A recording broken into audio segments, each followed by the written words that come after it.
కాలువ ద్వారా ఏది దక్షిణ నల్గొండ కానీ ఖమ్మం కానీ నీళ్ళు వస్తాయి. నేనంటే ఇంత టెక్నికల్ గా ఎందుకు చెప్తున్నాను సార్, మీరు చూడండి, కృష్ణా నది అనేది ఎక్కువ పరివాహక ప్రాంతం మనదే అయినప్పటికీ కూడా, మన భూభాగంలో ఎక్కువ ఉన్నప్పటికీ కూడా కేవలం 299 టీఎంసీల మాత్రమే సంతకం చేసి పాలమూరు రంగారెడ్డి ప్రాజెక్ట్ ద్వారా ఇంతవరకు చెంబేడు నీళ్లు కూడా ఇవ్వలేదు. సో ఇవ్వకపోవడం ఏంటంటే ఆటోమేటిక్ గా ఆ నీళ్లను కిందికి దోచిపెట్టడానికి అవకాశం ఇచ్చినట్టే కదా. మనం అవకాశం ఇచ్చిన కారణం చేతనే పోతిరెడ్డి వాటికి పొక్కబెట్టిపోయారు. మనం అవకాశం ఇచ్చిన కారణం చేతనే రాయలసీమ లిఫ్ట్ ఇరిగేషన్ ప్రాజెక్ట్ ద్వారా కిందికి నీళ్లు తీసుకుపోయారు.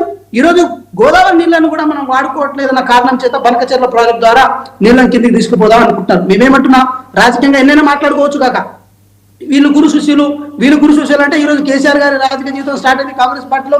వారు కేసీఆర్ గారు ఈ రోజు రవాణా శాఖ మంత్రిగా చేసినా, కేసీఆర్ గారు డిప్యూటీ స్పీకర్ గా చేసినా, రాజీనామా చేసినా, టీడీపీ నుంచి చేసిన సందర్భం ఉండే. ఈ రోజు కేసీఆర్ గారు వారు ఎవరైతే కుమారుడు ఉన్నారో గౌరవ్ కేటీఆర్ గారి మీద పేరు పెట్టింది కూడా గౌరవ రామారావు గారి ఏది ప్రేమ మీద పెట్టిన పేరు అది. ఇవన్నీ మాట్లాడుకోవాల్సి వస్తే 100 మాట్లాడుకుంటాం, కానీ ఇవి కాదు మనకి ఇప్పుడు చర్చ. ఏది నదీ జలాలను ఎట్లా వాడుకుందాము, నదీ జలాల వాటాల విషయంలో మన హక్కులను కేంద్రం దగ్గర ఎట్లా వాదన వినిపిద్దాం, దీని మీద మనం మాట్లాడాల్సిన అవసరం ఉంది. దీని మీద మనం చర్చించాల్సిన అవసరం ఉంది. ఎందుకు మనం వాడుకోలేకపోతున్నాం, ఎందుకు మనం చేయలేకపోతున్నాం. నేను ఇంకో మాట కూడా చెప్తున్నా సార్, తెలంగాణ ఆర్థిక పరిస్థితుల దృష్ట్యా తెలంగాణ రాష్ట్రం గ్రావిటీతో నీళ్లు తెచ్చుకునే అవకాశాలు ఉన్నప్పటికీ కూడా ఎక్కువ లిఫ్ట్ ఇరిగేషన్ కి తెలంగాణ ఎక్కువ ఛాన్స్ ఇవ్వదు సార్. ఎందుకు ఇవ్వదంటే మనకున్న కొన్ని జాగ్రఫికల్ బౌండరీస్ మనకు కొంచెం గ్రావిటీకి నీళ్లు తీసుకురావడానికి అవకాశం ఉంటుంది.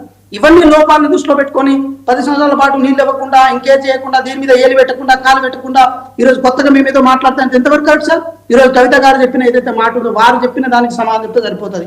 వారు గతంలో మీ ప్రభుత్వంలో ఉన్నారు, మీ ప్రభుత్వంలో ఎంపీగా ఉన్నారు, జాగృతిగా పనిచేసిన వ్యక్తిగా ఉన్నారు.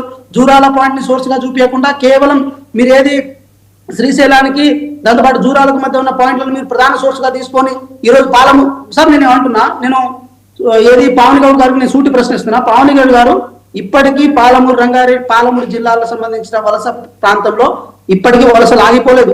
ముంబై పోయే బస్సులు జడ్చర్ల నుంచి ఒకటి పోతుంది, ఏది వనపర్తి నుంచి ఒకటి పోతుంది, మహబూబ్ నగర్ నుంచి ఒకటి పోతుంది, నారాయణపేట నుంచి ఒకటి పోతుంది, నాగర్కల్ నుంచి ఒకటి పోతుంది.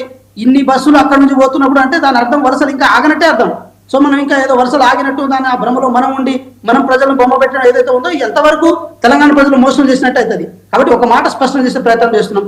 మీ రీడిజైన్ పేరుతో మీరు కాళేశ్వరం ద్వారా నీళ్లు ఇద్దామని చెప్పి ఈరోజు ఇవ్వకపోయినప్పుడు కూడా మేము మీ మీద ఎటువంటి రాజకీయ దురుద్దేశాన్ని మేము పాల్పడతలేము. మా ఉద్దేశం ఒకటే, కృష్ణానది జలాన్ని వాడుకుందాం, గోదావరి జలాన్ని వాడుకుందాం. చాలా ప్రౌడ్ గా చెప్తున్నాం సార్. గౌరవ ముఖ్యమంత్రి గారు రేవంత్ రెడ్డి గారు చంద్రబాబు నాయుడు గారి దగ్గర పనిచేసి వచ్చిన విషయం అయితే వాస్తవం. కానీ వారి దగ్గర మార్కులు కొట్టడం కోసం తెలంగాణ నీళ్లను కానీ తెలంగాణ ఆత్మగౌరవం కానీ ఎట్టి పరిస్థితుల్లో తాకిడి పెట్టాల్సిన అవసరం లేదు. మేము ఏ చంద్రబాబు నాయుడు గారితో ప్రగతి భవన్లోనో ప్రజాభవన్లోనో సచివాలయంలో కూర్చొని మీటింగ్లు పెట్టిన సందర్భాలు లేవు. ఏ ఆంధ్రకు సంబంధించిన ముఖ్యమంత్రితో మేము కూర్చొని మీటింగ్ పెట్టిన సందర్భాలు లేవు. ఎక్కడ కాంప్రమైజ్ కాము. ఎందుకంటే నదీ జలాల మీద రాయలసీమ లిఫ్ట్ ఇరిగేషన్ ప్రాజెక్ట్ మీద మీరు ఒక కంక్లూజన్ కి వస్తేనే మీతో చర్చించడానికి సిద్ధం ఉంటామని చెప్పి చాలా స్పష్టంగా చెప్పిన సందర్భాలు ఉండే. కానీ మీరు ప్రగతి భవన్లో సెప్టెంబర్ 2019 రోజు మీరు చాలా క్రిస్టల్ క్లియర్ గా నదీ జలాలను తాకట్టు పెట్టి వచ్చారు కదా. ఇవన్నీ వాస్తవాలు కదా. వెంకట్ గారు చంద్రబాబు బయట విన్నారు కదా పూర్తిగా సార్? చంద్రబాబు మాట్లాడింది విన్నారు కదా? విన్నా సార్. ముందు తెలుగు రాష్ట్రాల ప్రజలు అన్నాడు, తర్వాత ఆంధ్ర ప్రాంతానికి అన్యాయం జరిగితే ఊరుకోని అన్నాడు కదా. విన్నారు కదా? మళ్ళీ వింటారా? శ్రీనివాస్ గారు ఇందాక సోదరుడు మాట్లాడుతూ కవిత గారు జూరాల నుంచి వెళ్ళి శ్రీశైలం గురించి వెళ్ళి అని మాట్లాడుతున్నాడు కదా. మొన్న క్రాప్ హాలిడే ప్రకటించారు. జూరాల దగ్గర వరద జలాలనే వాడుకుంటాం. ఎన్ని 7 టీఎంసీలే 30 రోజులనే ఎత్తిపోసుకోవాలి. అదే శ్రీశైలం దగ్గర 215 టీఎంసీలు 220 రోజు నీళ్ళనే ఎత్తిపోసుకోవచ్చు. ఇప్పుడు వరద జలాలు తీసుకుంటారా, నికర జలాలు తీసుకుంటే తెలంగాణ ప్రజలకు ప్రయోజనాలు కలుగుతాయా? ఏ విధంగా మాట్లాడతారండి? ఇప్పుడు పాలమూరు దగ్గర